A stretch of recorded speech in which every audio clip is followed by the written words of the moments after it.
अस्सलाम वालेकुम स्टूडेंट्स। आज हमारा न्यू टॉपिक है कॉम्प्लिकेशन इन क्लासिफाइंग वायरस।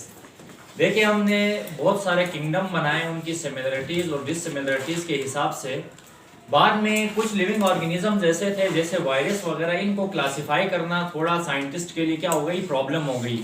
क्यों प्रॉब्लम हुई? क्योंकि वायरसेस के क्या थे, कुछ ऐसे कैरेक्टरिस्टिक्स हैं जिनसे हमें ऐसा लगता है कि ये लिविंग है, लेकिन कुछ खसूसियात ऐसी हैं जिनसे ये लगता है कि नॉन लिविंग है।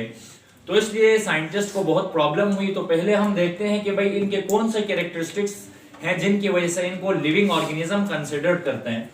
तो पहले याद रखिएगा, वायरस अगर इन वेराइटीज, इनकी मुख्तलिफ क्या होती हैं बेटा, वेराइटीज में होते हैं। जैसे यहाँ मैंने ये मुख्तलिफ शेप्स बनाई हैं, तो वायरस इस तरह के भी हो सकते हैं, बैक्टीरियोफेज कहा जाता है इसको, सही है।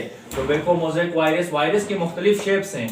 तो याद रखिएगा, लिविंग कैरेक्टर पहला इनका क्या है कि ये मुख्तलिफ वेराइटीज में यानी मुख्तलिफ शेप्स में पाए जाते हैं, हजारों किस्म की इनकी शेप्स हैं। दूसरा क्या है बच्चे, they have their own genetic material और डीएनए, यानी इनके पास इनका अपना डीएनए है। और डीएनए है, इसका मतलब है दे रिप्रोड्यूस, रिप्रोड्यूस कहते हैं to produce offspring of own kind, अपने जैसे बच्चे पैदा करना। तो इनके अंदर एक लिविंग प्रॉपर्टी ये है कि ये अपने जैसे बच्चे पैदा करते हैं, यानी ये वायरस हो तो वायरस पैदा करेंगे। जैसे मुर्गी है तो मुर्गी के बच्चे पैदा होंगे, बिल्ली है तो बिल्ली के बच्चे। लेकिन ये वायरस है, इनका अपना डीएनए जेनेटिक मटेरियल है, तो ये क्या करते हैं।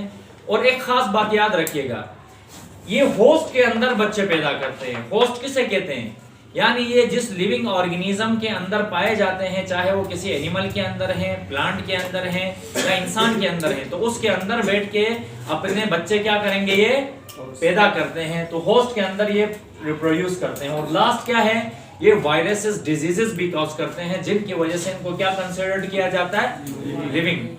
जबकि नॉन लिविंग कैरेक्टरिस्टिक्स वायरस के पहले क्या है, नॉन सेल्यूलर स्ट्रक्चर। हमने जितने भी किंगडम बेटा आपको पढ़ाए थे, वहां पर आपने देखा उन ऑर्गेनिजम्स के अंदर उनका अपना सेल होता था। सेल के अंदर उनके nucleus, ribosome, Golgi bodies, endoplasmic reticulum पाया जाता था। लेकिन इनके अंदर नो सेल्यूलर स्ट्रक्चर, यानी इनमें राइबोसोम, एंजाइम्स नहीं होंगे, जब ये क्या है, नॉन लिविंग है।